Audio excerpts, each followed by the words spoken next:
शुरू कीजिए।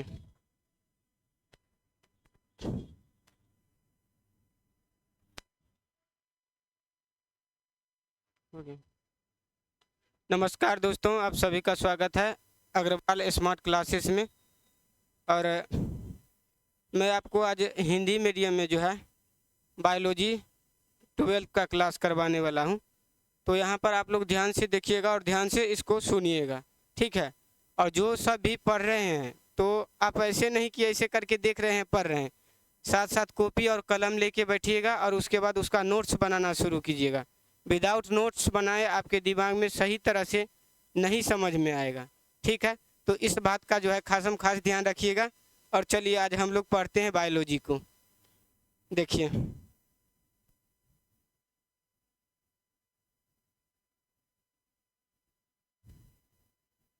देखिए आपका आज बायोलॉजी का क्लास चलेगा। बायोलॉजी यानी इसको क्या कहा जाता है? जीव विज्ञान। जीव विज्ञान। अच्छा, जीव विज्ञान है तो जीव विज्ञान में सबसे पहले आपको पढ़िएगा क्या, इसका सीधा कहना है क्या, जीव विज्ञान है। यानी इसमें हम किसका अध्ययन करेंगे? जीवन का अध्ययन करेंगे, ठीक है। यदि हम जीवन का अध्ययन करते हैं, इससे पहले यदि आप साइंस का बात करें, यदि आप साइंस का बात करिएगा तो साइंस में आप क्या पढ़ते हैं? ये तो जीव विज्ञान है, जीव विज्ञान। तो इसमें आप क्या करिएगा? जीवन का अध्ययन, जीवन का अध्ययन यानी स्टडी ऑफ लाइफ, यानी आप जीवन का अध्ययन करिएगा, ठीक है। और जैसा कि आप है साइंस का यदि बात करेंगे तो हम थोड़ा सा साइंस को पार्ट में बांटते हैं। देखिए साइंस, साइंस को कितने पार्ट में बांटा है? 2 पार्ट में, ठीक है। 2 पार्ट में बांटा है। और 2 पार्ट में पहला पार्ट क्या है? एक है फिजिकल साइंस और दूसरा है लाइफ साइंस। तो क्या है? Physical science. देखिए यह क्या है आपका? Physical science.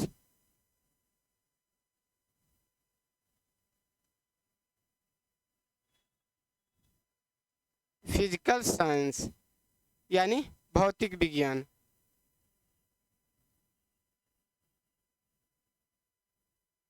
भौतिक विज्ञान, ठीक है। दूसरा है लाइफ साइंस।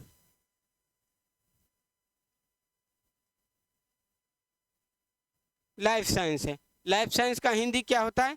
यानी लाइफ का मतलब है दोस्तों जीवन, और साइंस का मतलब तो आप जान ही रहे हैं कि विज्ञान, यानी जीवन का विज्ञान। तो अब देखिए, अब क्या है कि फिजिकल साइंस को भी 2 पार्ट में बांटा है, यानी भौतिक विज्ञान को भी कितने पार्ट में? 2 पार्ट में बांटा है भौतिक विज्ञान को। अब भौतिक विज्ञान की बात करें, आप 2 पार्ट में बांटिएगा तो इसको 2 पार्ट में बांट दीजिए। तो 2 पार्ट में बांटिएगा तो यहाँ पर एक होता है फिजिक्स, फिजिक्स, और एक होता है केमिस्ट्री, यानी भौतिकी इसको कहते हैं आप, भौतिकी। और ये क्या है आपका? रसायन विज्ञान।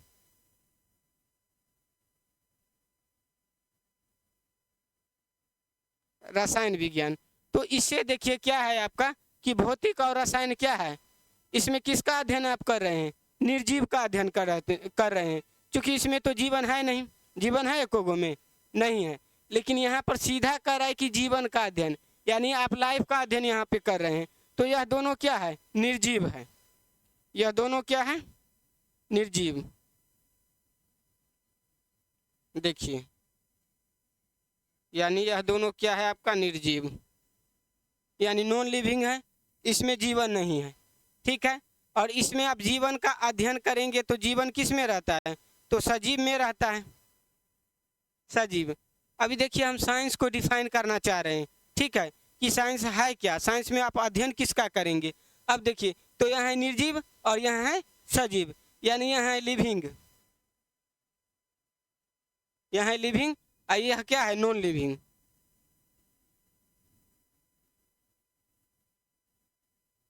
नॉन लिविंग है, ठीक है। तो अब देखिए, अब फाइनली आपका साइंस का परिभाषा क्या आया? यानी निर्जीव और सजीव, यानी सजीव और निर्जीव के अध्ययन को ही क्या कहते हैं? हम साइंस कहते हैं, है ना। तो सजीव और निर्जीव के अध्ययन को ही हम साइंस कहते हैं। तो सीधा लिख लीजिए,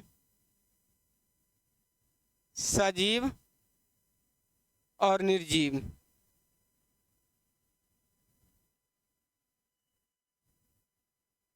के अध्ययन को क्या कहते हैं? साइंस कहते हैं, यानी विज्ञान कहते हैं।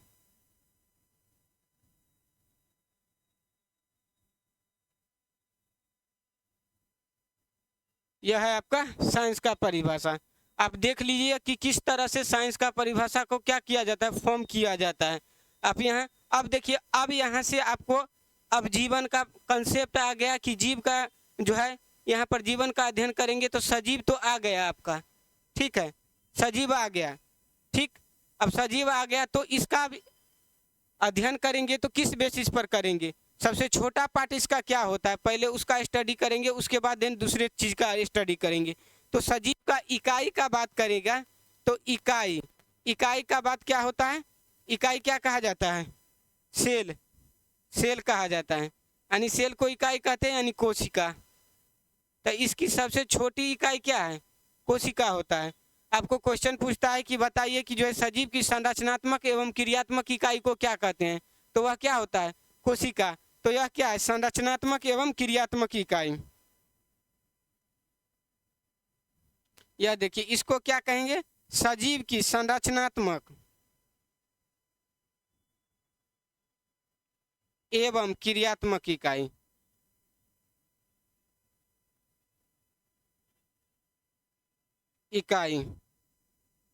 इसको क्या कहते हैं? कोशिका। अच्छा, आप सजीव का इकाई तो समझ गए कि कोशिका। अच्छा, इकाई क्या मतलब क्या होता है? सबसे छोटा पार्ट जिससे मिलकर के पूरा सजीव का निर्माण हुआ है, पूरा बॉडी का निर्माण हुआ है, ठीक है। जैसे मकान है तो मकान का पूरा निर्माण किससे हुआ? ईटा से। तो उसकी सबसे छोटी इकाई क्या होगी? ईंट होगी। तो यहाँ देखिए, अब अगर आपको निर्जीव की इकाई पूछ देगा तो यह क्या होता है? परमाणु। परमाणु यानी एटम। एटम होता है यानी परमाणु होता है, ठीक है। यानी यह मान लीजिए मार्कर है तो मार्कर में क्या होगा कि कई परमाणुओं का यह समूह है, कई परमाणु से मिलकर के बना है क्या? मार्कर। तो नॉन लिविंग यानी निर्जीव का इकाई क्या होता है? परमाणु होता है। तो यही सब आपका यह डिफिनेशन हुआ साइंस का, ठीक है।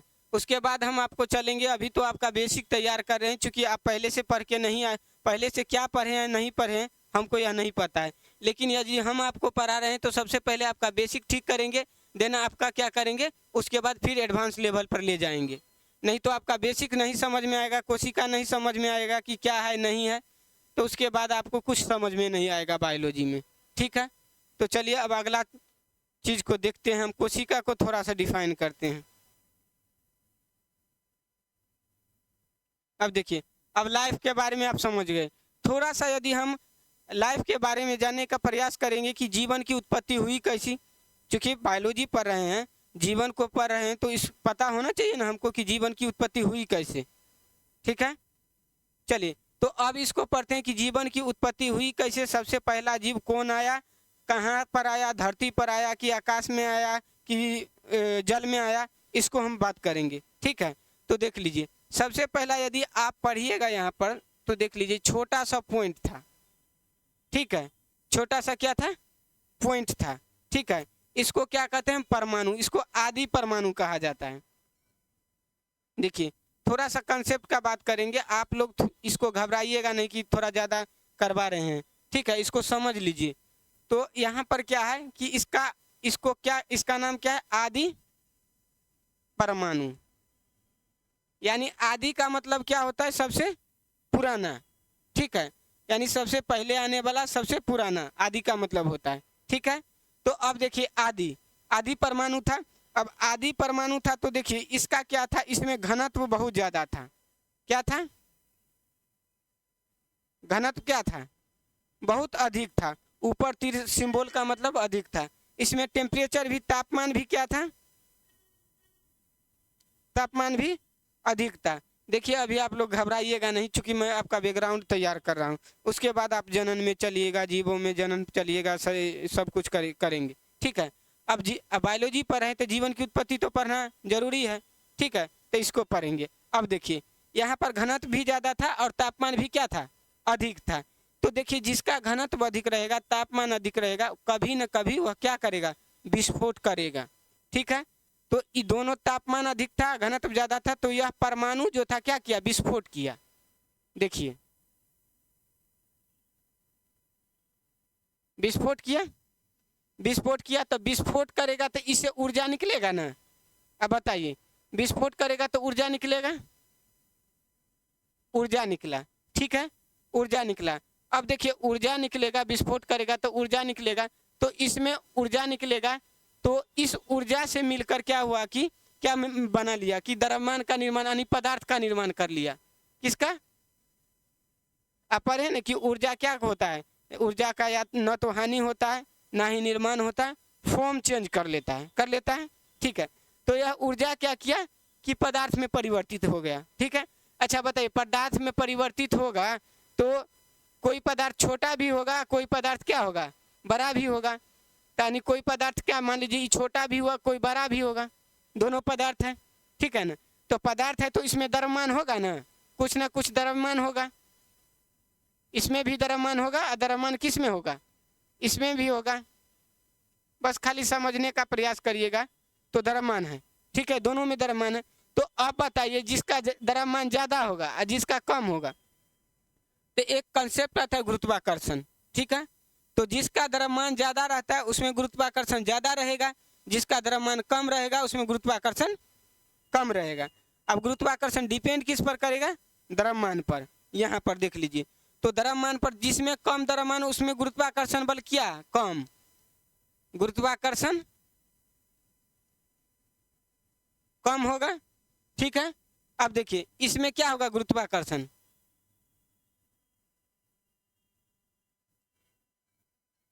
अधिक होगा, ठीक है। तो अब बताइए जिसमें अधिक गुरुत्वाकर्षण रहेगा वह क्या करेगा, कम गुरुत्वाकर्षण वाले को क्या करेगा, अपने आप में खींच लेगा, खींच लेगा ना, चिपका लेगा ना। देखिए अब मान लीजिए इसमें ज्यादा गुरुत्वाकर्षण है, इसमें कम है, तो जिसमें ज्यादा पावर रहेगा कम पावर वाले के अपने और खींच लेगा ना, तो अपने ओर में चिपका लेगा।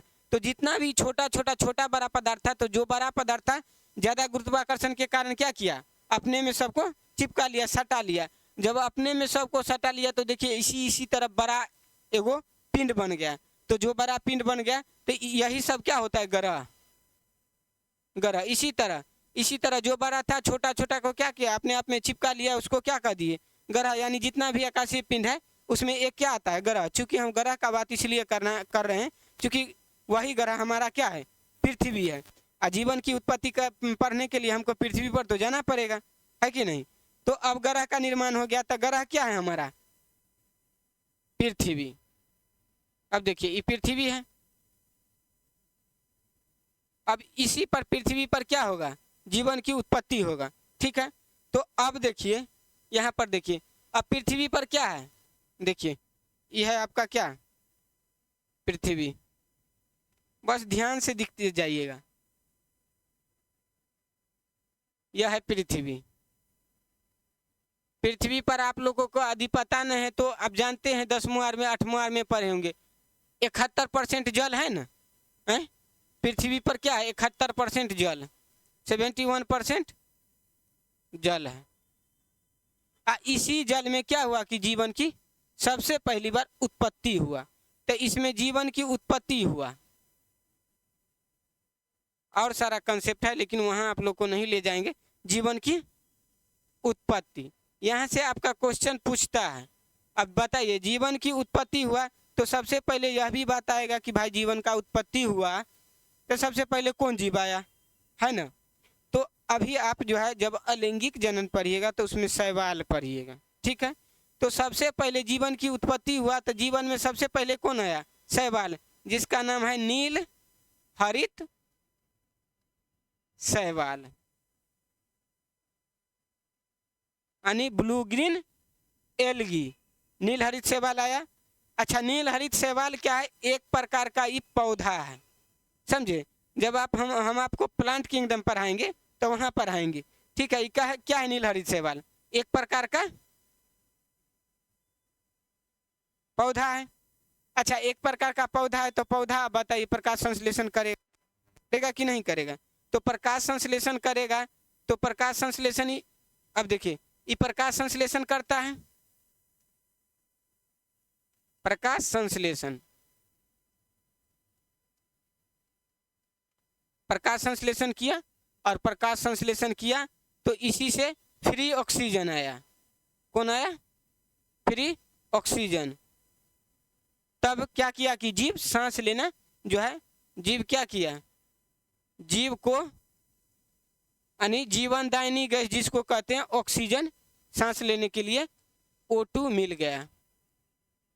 गया।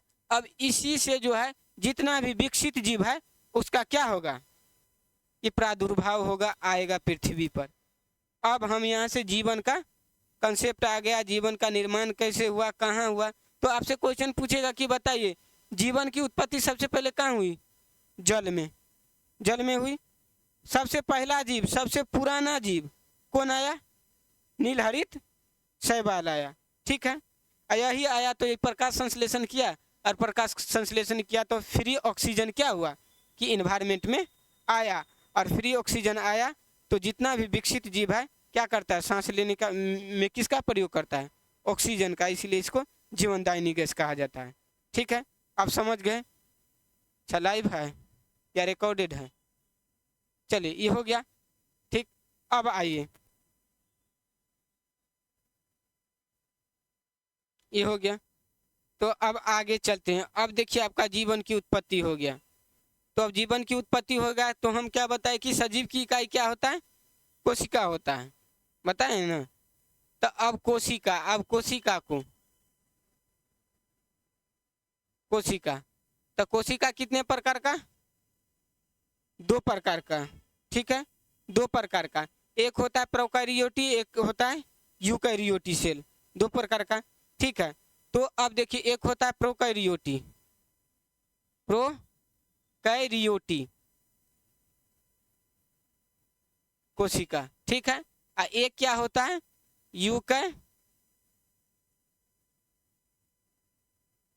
एक होता है प्रोकैरियोटी और एक यूकैरियोटी होता है। ठीक है, अब देखिए इसमें भी पादप आता है, इसमें भी पादप आता है, जंतु इसमें भी आता है, जंतु इसमें भी आता है। तो हम यदि पढ़ रहे हैं तो सबसे पहले इसको पढ़ लेते हैं। किसको? अब देखिए कोशिका को, कोशिका को पढ़ेंगे ठीक ठाक से तो इसको समझ में आएगा। सीधा आप जान लीजिए कि प्रोकैरियोटी सेल में क्या होता है कि केंद्रक का विकास नहीं होता है। क्या होता है इसमें? केंद्रक का विकास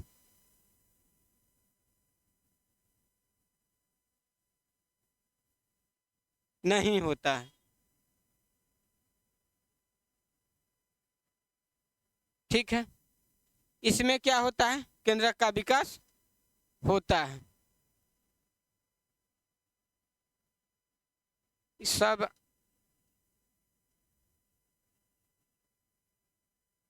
अच्छा, आप लोग को हम बताए हैं कि जितना भी अनुवांशिक पदार्थ होता है DNA, RNA और गुणसूत्र कहाँ रहेगा? केंद्रक में रहेगा। कल बताए हैं। तो केंद्रक में रहेगा तो अब बताइए, तो इसमें तो केंद्रक होता नहीं है तो फिर प्रजनन नहीं करेगा। अनुवांशिक चीज, अनुवांशिक पदार्थ रहेगा तो DNA, RNA रहेगा, गुणसूत्र रहेगा, तभी तो क्या करेगा? प्रजनन करेगा। तो प्रजनन करेगा तो इसका मतलब इसमें भी होना चाहिए कि नहीं होना चाहिए? तो होगा। तो अब बताइए इसमें होगा तो कहाँ रहेगा? केंद्रक नहीं है तो केंद्रक नहीं है तो कहाँ होगा? कोशिका द्रव्य में होगा ना, कोशिका द्रव्य में होगा। ठीक है, और यहाँ क्या होगा? केंद्रक में होगा, चूंकि यहाँ पर केंद्रक होता है। ठीक है, चलिए अब थोड़ा सा स्ट्रक्चर सेल का पढ़ लेते हैं। ठीक है, देखिए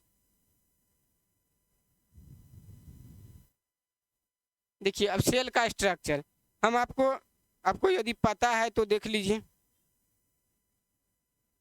देखिए एक हम आपको क्या बताए थे? Animal cell. एनिमल सेल का आकार कैसा बताए थे? आप बताइएगा हमको। क्या था? अंडाकार था।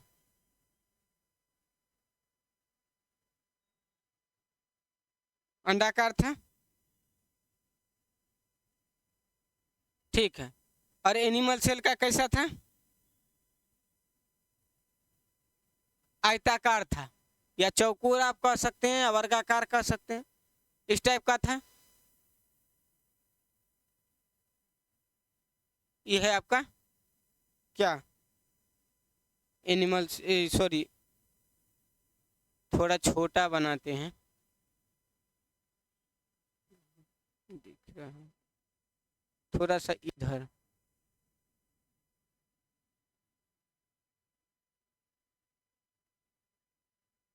यह क्या है, यह है प्लांट सेल, तो ये है आपका एनिमल सेल, ठीक है ना। यानी जंतु कोशिका,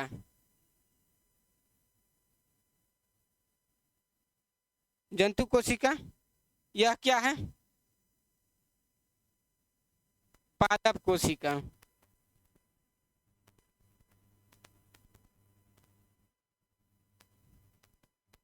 पादप कोशिका। अब देखिए, अब इसमें हम आपको क्या बताए थे, ये क्या है, केंद्रक है, क्या है, केंद्रिका है ना। चलिए अब देखिए, इसका नाम है आपका, यह है आपका केंद्रिका,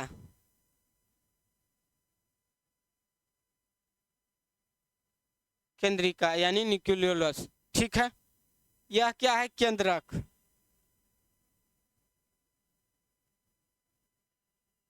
इसको भी साथ साथ देख लेते हैं। अब देखिए, इसमें भी क्या है, यह केंद्रक, ये क्या है, केंद्रिका है। तब मान लीजिए ये भी इसी में हम डॉट कर देते हैं, और यह क्या है, एक केंद्रक है और केंद्रिका है, ठीक है। अब देखिए, अब इसमें माइटोकॉन्ड्रिया होगा, माइटोकॉन्ड्रिया।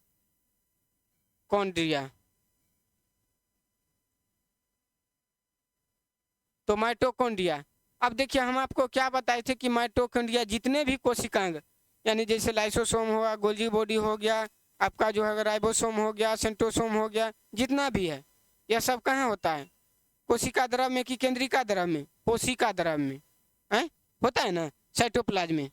तो अब देखिए, ये क्या है आपका, कोशिका द्रव है ना।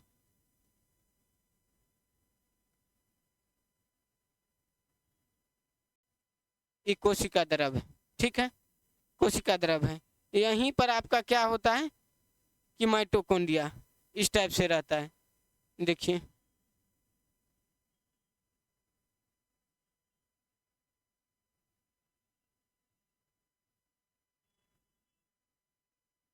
यह क्या है, माइटोकॉन्ड्रिया, यानी इसमें भी माइटोकॉन्ड्रिया इसमें भी रहता है, किसमें, प्लांट सेल में। तो अब देखिए हम आपको अंतर बता रहे हैं।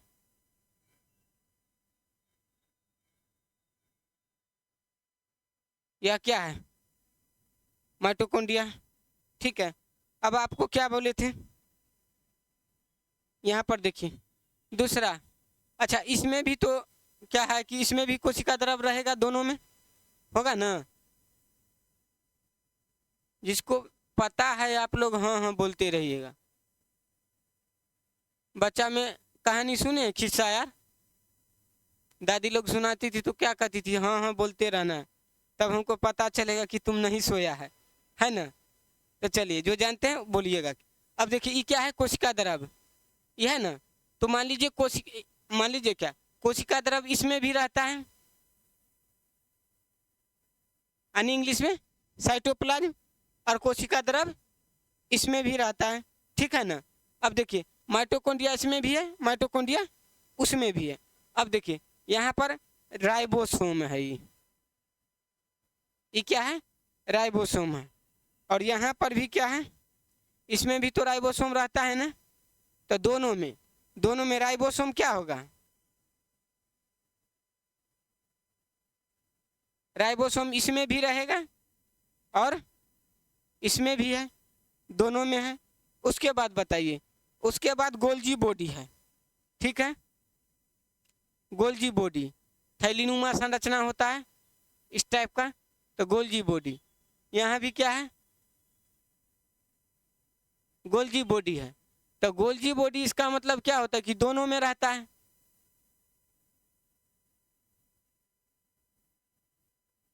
गोल्जी बॉडी, यानी दोनों में रहता है। ठीक है, दोनों में रहता है।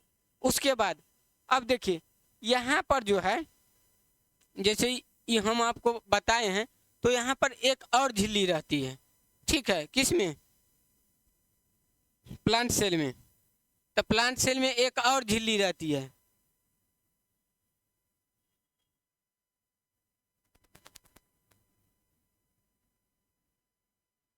एक और झिल्ली रहती है, तो इसको क्या कहा जाता है?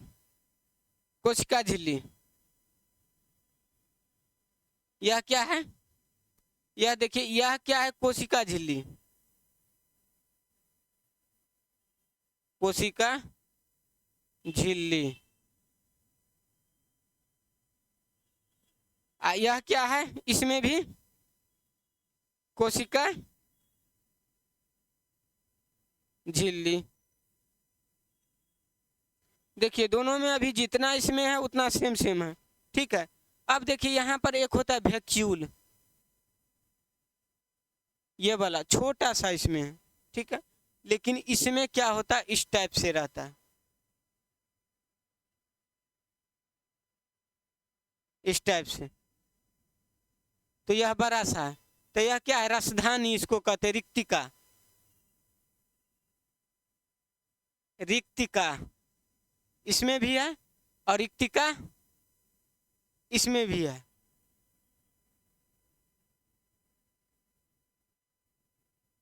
रिक्तिका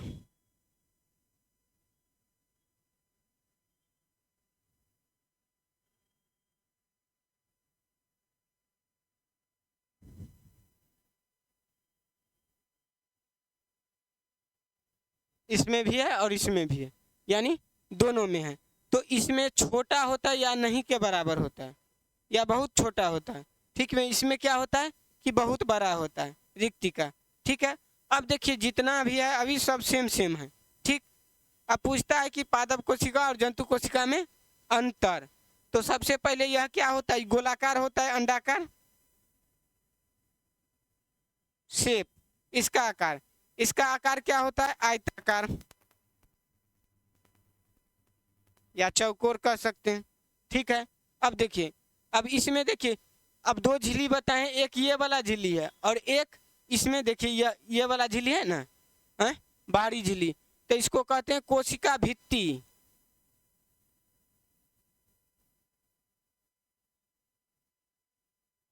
कोशिका भित्ति, यह सब जो है आप लोग को जानना जरूरी है, क्योंकि बेसिक कम से कम तो सेल के बारे में पता होना चाहिए। यदि सेल के बारे में पता नहीं होगा तो बायोलॉजी आप सही से नहीं सीख सकते हैं। और चूँकि इंटर है तो इंटर में आपका लिखना होता है, 5 नंबर 3 नंबर का क्वेश्चन होता है ना, तो उसमें लिखना होता है। और जो जनरल कंपटीशन वाला क्या है, उसको 4 ऑप्शन दिया हुआ रहता है, हालांकि आप में भी रहता है, तो टिक करना है। तो यहाँ से टिक करने वाला भी बन जाएगा और उसके बाद इस सबको एक एक करके डिफाइन किया जाएगा, तो आपको लिखने वाला भी बन जाएगा। ठीक है, तो यह क्या है? कोशिका भित्ति। तो अभी तक में डिफरेंस आप क्या देखे? एक दोनों में अभी सेम सेम चल रहा था, इसमें क्या है? एक कोशिका भित्ति अलग है। ठीक है, एक वैक्यूल भी कह सकते हैं, चूंकि रिक्तिका इसमें क्या है? बड़ा है और इसमें छोटा या नहीं के बराबर है, तो दो अंतर हो गया। ठीक है, उसके बाद देखिए, उसके बाद यहाँ केंद्रक। अब देखिए यहाँ पर क्या है कि इसको आप यदि, यह क्या है? इसका नाम है, ये वाला जो है यह केंद्रक झिल्ली इसको कहते हैं, केंद्रक झिल्ली। केंद्रक झिल्ली, तो इसमें भी केंद्रक झिल्ली होता है। ठीक है, इसमें यह वाला है ना, क्योंकि बीच में केंद्रिका द्रव हो जाएगा, तो केंद्रक झिल्ली क्या होता है? इसमें भी होता है केंद्रक झिल्ली, इसमें भी होता है। ठीक है, अब दोनों में अभी सेम सेम है। ठीक है, अब इस बीच में जो द्रव होता है, इस बीच में द्रव है, तो इसको क्या कहेंगे? केंद्रिका द्रव, यानी केंद्रक द्रव, यानी न्यूक्लियोप्लाज्म। ठीक है, द्रव। अब देखिए ये वाला द्रव जो होता है ना, ये वाला द्रव भाई जो ये जो होता है पदार्थ वाला द्रव हो गया, तो द्रव लिखने में भी क्या होता है आपको, देखिए यहाँ पर ये वाला द्रव होगा, ठीक, केंद्रिका द्रव। तो इसमें भी है केंद्रिका द्रव, केंद्रक द्रव हो गया। अब देखिए इसमें एक संरचना पाया जाता है, ये वाला, यहाँ देखिए केंद्रक के साइड में एक संरचना पाया जाता है, इसका नाम क्या है, सेंट्रोसोम। सेंट्रोसोम, इसको हिंदी मीडियम का आप है तो इसे हिंदी में कहा जाता है तारक काय। इसमें क्या होता है, नहीं रहता है, 2 अंतर हो गया, 3, इसमें नहीं रहता है, ठीक है। अब देखिए एक होता है राइबोसोम, तो राइबोसोम इसमें भी रहता है। अच्छा मैट्रिक में पढ़े हैं प्रोटीन की फैक्ट्री किसको कहा जाता है, राइबोसोम को, ठीक है। और राइबोसोम इसमें भी रहता है, यहाँ बना देते हैं,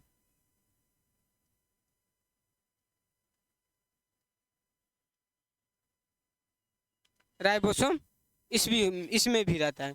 तो गोलजीब, अब देखिए यहाँ पर एक और संरचना पाया जाता है जिसका नाम है इंडोप्लाज्मिक रेटिकुलम, ठीक है। इंडोप्लाज्मिक रेटिकुलम मतलब अंतः प्रद्रवी जालिका। तो अब देखिए यहाँ पर क्या है, यहाँ पर है अंतः प्रद्रवी जालिका, ठीक है। तो इसका नाम यदि हम रखें तो क्या है, अंतः प्रद्रवी जालिका, यहाँ पर लिख देते हैं अंतः प्रद्रवी जालिका, ये है। अच्छा इसमें भी सेम रहता है, इसमें भी रहता है अंतः प्रद्रवी जालिका,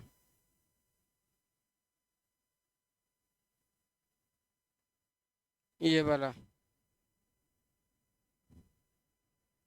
तो अंतः प्रद्रवी जालिका, जालिका होता है, यह देखिए 2 प्रकार का होता है, एक स्मूथ होता है, एक रफ होता है। अंतः प्रद्रवी जालिका कितना प्रकार का, 2 प्रकार का, एक रफ एक स्मूथ, यानी एक रुखरा एक चिकना, ठीक है, 2 प्रकार का होता है।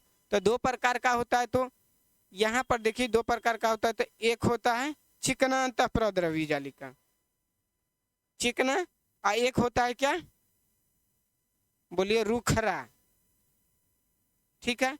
तो इसमें भी 2 गो होगा, इसमें भी 2 गो होगा ना, यहाँ से एक होगा रुखरा, एक होगा चिकना अंतः प्रद्रवी जालिका। तो अब देखिए यह है आपका क्या, कोशिका। तो अब बताइए प्लांट सेल और एनिमल सेल। तो प्लांट सेल में इसका सबसे पहले क्या होता है, आकार कैसा होता है बताइएगा आप लोग, इसका एनिमल सेल का अंडाकार, ठीक है। और उसके बाद बताइए आप हमको प्लांट सेल का क्या होता है, आयताकार होता है। अब डिफरेंस का बात करेंगे, कारण तो जो इसमें होता है उसमें भी होता है, लेकिन डिफरेंस किस में होता है, कौन कौन रहेगा कौन नहीं रहेगा। तो बताइए इसमें क्या होता है, इसमें है कोशिका भित्ति, कहाँ गया, सेल वाल, यह है ना कोशिका भित्ति। तो बताइए उसमें खोज के देखिए कोशिका भित्ति है, नहीं है, तो एक अंतर ये वाला हो गया, ठीक है। अच्छा एगो आता है क्लोरोप्लास्ट। क्लोरोप्लास्ट क्या होता है, जिसके कारण जो है पौधा क्या करता है, प्रकाश संश्लेषण करता है, ठीक है। क्लोरोप्लास्ट के कारण पत्ती या पौधा का रंग क्या होता है, हरा होता है, हरा होता है। तो बताइए आदमी का रंग हरा होगा या कोई जीव का होगा, तो किसके कारण, क्लोरोप्लास्ट के कारण नहीं होगा। तो इसमें क्लोरोप्लास्ट क्या होगा, नहीं होगा। तो इसमें क्या कहेंगे, इसमें क्लोरोप्लास्ट नहीं होता है, कौन से में, क्लोरोप्लास्ट, या इंग्लिश है क्लोरोप्लास्ट, इसको हिंदी में क्या कहिए, क्लोरोफिल, है ना, क्लोरोफिल।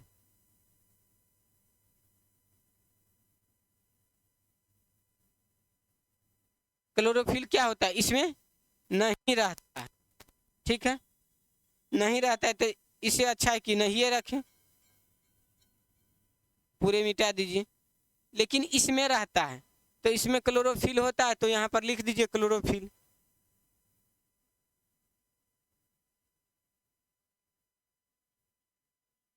अच्छा, इसमें सेंट्रोसोम होता है, इसमें होता है? नहीं होता है। ठीक है, सेंट्रोसोम इसमें नहीं होता है। ठीक, तो यह सब चीज़ जो है आपको जो है क्या करना पड़ेगा, थोड़ा सा याद करना पड़ेगा। कौन कौन, देखिए यहाँ क्लोरोफिल रहता है, यहाँ नहीं रहता है। यहाँ क्या रहता है कि यहाँ पर कोशिका भित्ति रहता है, इसमें कोशिका भित्ति नहीं रहता है। इसमें वैक्यूल सबसे बड़का होता है, बहुत बड़का होता है, इसमें होता है या नहीं के बराबर होता है। तो यह सब क्या है, डिफरेंस है। ठीक, इसमें तो बाकी सब राइबोसोम इसमें भी माइटोकॉन्ड्रिया इसमें भी ठीक है, गोल्गी बॉडी इसमें भी बाकी सब रहता है। एक और है अंतर, लाइसोसोम, जिसको आप मैट्रिक में पढ़े होंगे, तो उसमें कहा जाता है आत्महत्या की थैली। ठीक है, तो आत्महत्या की थैली लाइसोसोम। तो यह मान लीजिए ये वाला है आपका लाइसोसोम।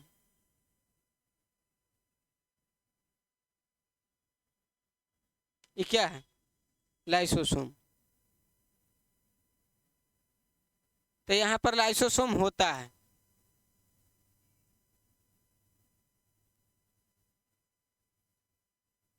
लाइसोसोम, लेकिन इसमें लाइसोसोम नहीं होता है।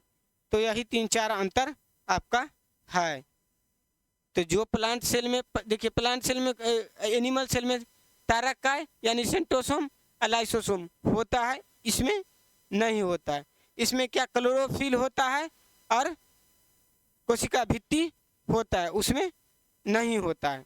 यही सब क्या है, अंतर है। ठीक है, अब केंद्रक द्रव भाई, केंद्रक द्रव में हम क्या बोले कि जितना भी अनुवांशिक पदार्थ होता है, अनुवांशिक पदार्थ क्या मतलब, जो माता पिता से अपने बच्चे में जाता है। ठीक है, अनुवांशिक पदार्थ जिस पर क्या होता है कि जीन निर्भर करता है। ठीक, तो अब देखिए अब क्या होता है कि यहाँ पर अनुवांशिक पदार्थ किस में रहेगा, केंद्रक में। तो केंद्रक में रहेगा डीएनए, आरएनए और गुणसूत्र। तो अब पूछेगा कि जितना भी रहता है केंद्र, क्या कहते हैं, अनुवांशिक पदार्थ किस में रहता है, केंद्रक में। इसमें भी कहाँ रहेगा, केंद्रक में ही रहेगा। ठीक है, दोनों में। तो यही सब आपको बेसिक डिफरेंस क्या करना है कि पढ़ना है। ठीक, अब देखिए इसमें भी रहेगा अनुवांशिक पदार्थ, यहाँ जगह नहीं तो सीधा हम लिख देते हैं कि अनुवांशिक पदार्थ।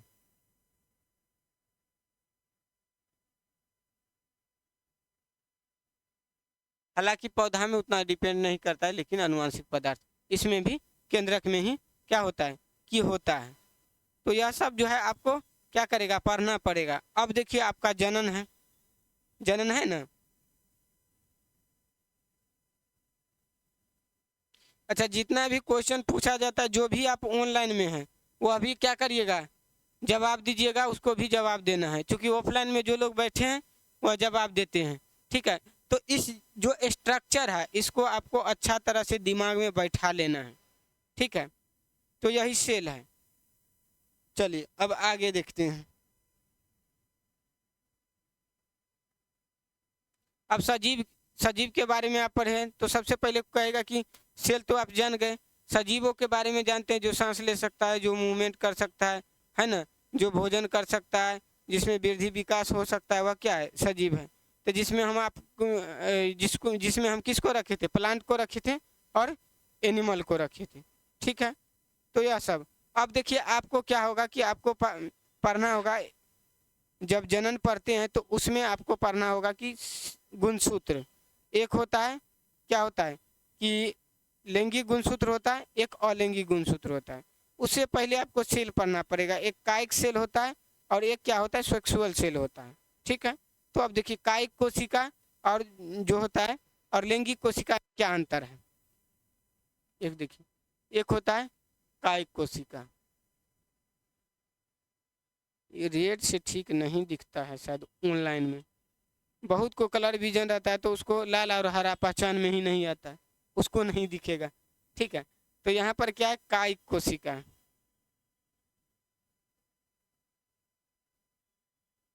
कायिक कोशिका।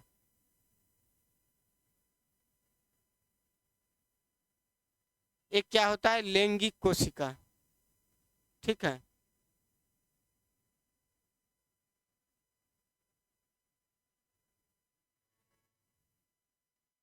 ये सब थोड़ा सा डिफरेंस।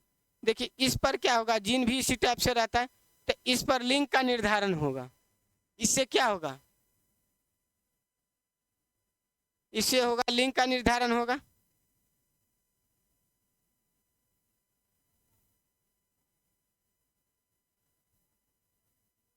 लैंगिक कोशिका,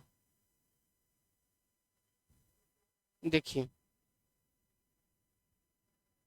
इससे क्या होगा लिंग का निर्धारण, लिंग का निर्धारण।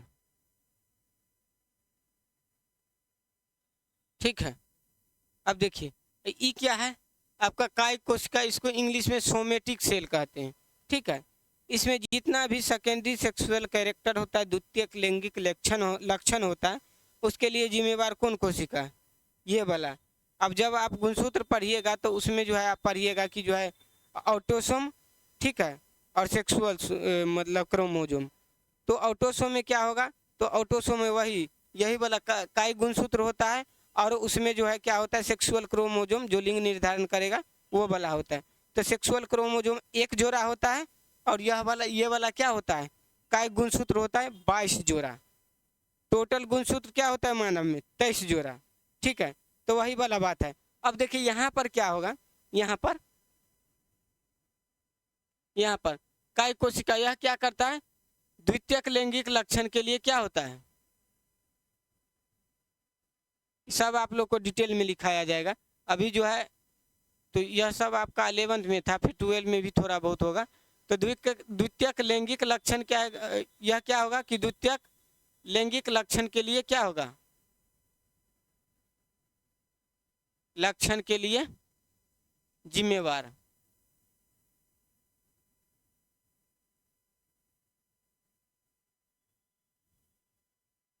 जिम्मेवार होता है। अब देखिए द्वितीयक लैंगिक लक्षण है क्या, तो पुरुष में का एज बढ़ने के साथ आवाज का भारी हो जाना, बच्चा में पतला रहता है ना तो भारी हो जाना। उसके बाद क्या है कि अब देखिए दाढ़ी और मूंछ का आ जाना है, स्पर्म का निर्माण होना, शरीर में बढ़ते एज के साथ क्या होगा ताकत का आना। ठीक है, यह सब क्या है द्वितीयक लैंगिक लक्षण है। ठीक है, तो यही है आपका द्वितीयक लैंगिक लक्षण। तो देखिए इसमें क्या है,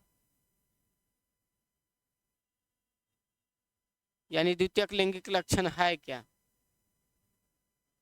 तो यह हो जाएगा क्या, आवाज का भारी होना, पुरुष में आवाज का भारी होना। ठीक है, यहाँ पुरुष लिख देते हैं, नहीं तो आप लोग महिलाओं में आवाज को भारी कर दीजिएगा। ठीक है, पुरुष में आवाज का भारी होना। ठीक, अब देखिए दाढ़ी मूंछ का आना, दाढ़ी मूंछ का आना है ना। ठीक है, तीसरा देखिए स्पर्म का निर्माण होना,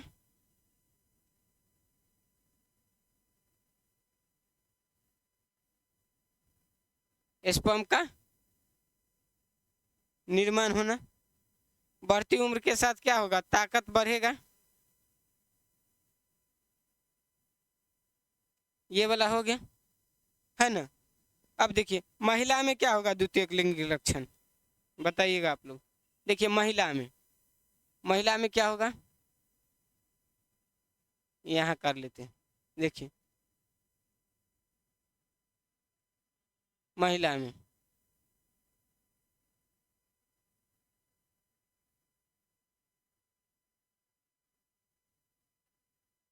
महिला में देख लीजिए,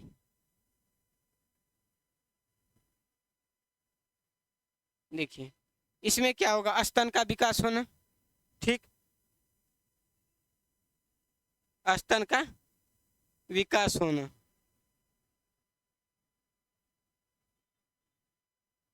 आवाज का, वैसे भी इसका आवाज तो हमेशा पतला रहता है ना, तो इसको रहने दीजिए।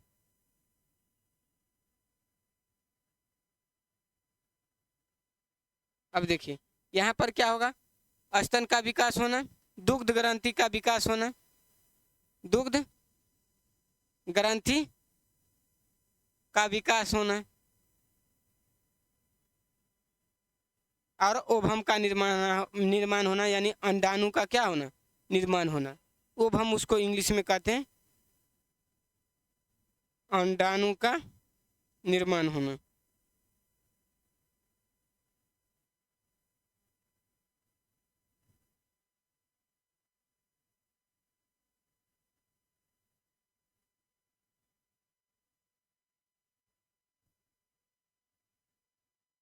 ये होता है, ठीक है। अब देखिए सोमेटिक सेल, अब देखिए जितना लिंग निर्धारण तो कहे कि हम जो सेक्सुअल सेल में होगा, ठीक है, या गुणसूत्र में होगा, लेकिन अब जो है शरीर में टूट फूट जो हो जाता है, कट जाता है, फट जाता है, तो जो कोशिका विभाजन के फलस्वरूप क्या होता है कि शरीर का जो है फिर देखिएगा सही हो जाता है, घाव भर जाता है। यह सब कौन सेल में, तो यही सेल में, सोमेटिक सेल में, ठीक है। तो शरीर के टूट फूट क्या होता है,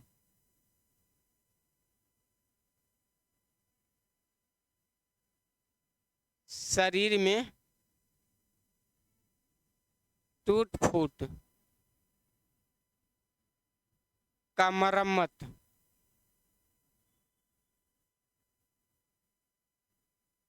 होना है, किस सेल में होता है, कायिक कोशिका में। तो अब आप समझ गए कि क्या होता है। अब जो जब सेक्सुअल सेल होगा, लैंगिक गुणसूत्र होगा और लैंगिक कोशिका होगा, तो यह क्या करेगा, यह सिर्फ और सिर्फ लिंग निर्धारण करेगा। लिंग निर्धारण का मतलब क्या होता है कि लिंग निर्धारण का मतलब होता है जब पुरुष होना कि महिला होना, ठीक है ना, लड़का या लड़की, यह सब, ठीक है। और जब जनन पढ़ेंगे तो जनन में आप पढ़िएगा कि जनन में क्या होता है कि जो है कोई भी जीव, ठीक है, अपने जैसा संतान उत्पन्न करने की उसमें जो क्षमता होती है उसी को क्या कहते हैं, जनन कहते हैं, ठीक है। तो जनन में जब संतान उत्पन्न की क्षमता होती है कोई भी जीव में, तो उसको क्या कहते हैं आप, जनन हो जाते, वो कहते हैं, यानी किसके जैसा, अपने जैसा, ठीक है। अपने जैसा मतलब क्या है कि ऐसा नहीं कि टू कॉपी, कभी कभी वो होता है, वो अलग बात है, लेकिन क्या होता है थोड़ा सा चेंज होते रहता है। तो वह थोड़ा सा चेंज किस में, गुणसूत्र में थोड़ा बहुत चेंज होता है, तो उसके कारण क्या होता है कि चेंज होते रहता है। तो अब देखिए यह आप समझ गए। तो कल से जो आपका जो है पूरा टॉपिक जो है जनन चैप्टर से लेकर के उसमें जो जितना भी सारा कुछ है वो सबको करते जाएंगे, ठीक है। अच्छा, और सब चीज़ याद करते जाइएगा, कारण तो अब देखिए मेरा काम है आपको समझाना, समझाएंगे उसके बाद लिखाएंगे, यह सब आपका समझ है। अब आपको पता चलेगा कि चला है कि सेल क्या है, कायिक सेल क्या है, ठीक है, सेक्सुअल सेल क्या है, यह सब।